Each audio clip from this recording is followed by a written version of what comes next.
Have you ever felt like you've worked hard for something, only to see someone else get the praise instead? Imagine the anger that builds inside when you think you've been wronged. Well, today, we're looking into one of the Bible's most shocking stories. The story of two brothers, one a farmer and the other a shepherd. Their rivalry starts with a simple act of offering to God, but it ends in murder. What would drive one brother to kill the other? Stick with us to find out the devastating choice one brother made and the consequences that followed. But first, let's explore the story behind their conflict. Welcome to the Bible Narrative. We're so glad you're joining us today.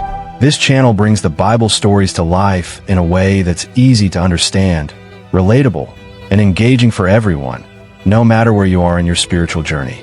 Whether you're new to the Bible or you've heard these stories for years, we're here to make the lessons meaningful and memorable. So, if you're ready to explore, learn, and grow, don't forget to hit that subscribe button and share this journey with your family and friends. Let's begin by meeting the two brothers, Cain and Abel. They were the sons of Adam and Eve, the first humans created by God. Cain was a farmer, growing crops in the soil, while Abel was a shepherd, taking care of in a beautiful, peaceful world, the world created by God himself.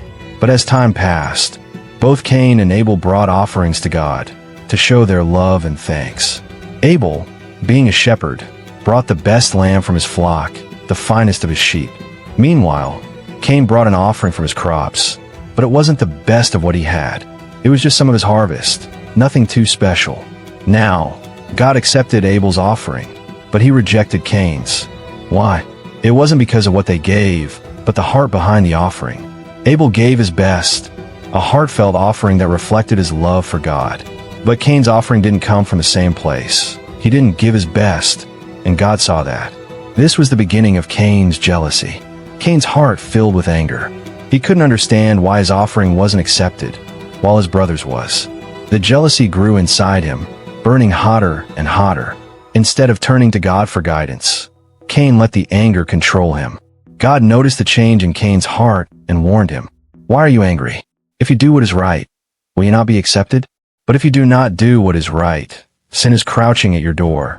It desires to have you, but you must rule over it." Genesis 4 verses 6 to 7. But Cain ignored God's warning. His anger was too strong, too consuming. One day, he took Abel out into the field, and in a fit of rage, he killed him. The first murder in human history was committed by a brother against his own flesh and blood. The jealousy that Cain felt towards Abel had led to something irreversible. Now, God spoke to Cain. He asked, "Where's your brother Abel?" Cain responded with a lie, saying, "I don't know. Am I my brother's keeper?" But God already knew what had happened. He confronted Cain about his sin and declared that Abel's blood cried out from the ground for justice. God cursed Cain to wander the earth, and he would no longer be able to grow crops like he once did. But even in his anger, God showed mercy. He marked Cain with a protective sign, saying that no one would kill him, for God would avenge Abel's death 7 times over. This story of Cain and Abel is one that teaches us so much about the power of our hearts. Cain's jealousy and anger led him to make a choice that changed his life forever. Instead of bringing his best to God, he allowed his emotions to rule over him, and that decision led to tragedy. God desires our obedience, not just our actions. He wants us to come before him with pure hearts, ready to give our best, and to trust him even when things don't go as we expect. Cain's story shows how destructive jealousy and unchecked anger can be. But more importantly, it also reminds us of God's mercy. Even after Cain sinned terribly, God still extended grace, giving him a sign of protection. God's justice and mercy are always at work, and he is always ready to help us turn back when we've made mistakes. As you reflect on this story, ask yourself, are there areas in my life where jealousy or anger have control over me? Am I bringing my best to God in all I do? If you found this story meaningful, we'd love for you to join us on this journey through the Bible. Please subscribe to the Bible Narrative, and don't forget to share these powerful lessons with your friends and family. Let's spread the word together and keep learning, growing, and reflecting on God's truth. We'll see you next time. Take care and remember, God's grace is always there for us, no matter where we've been.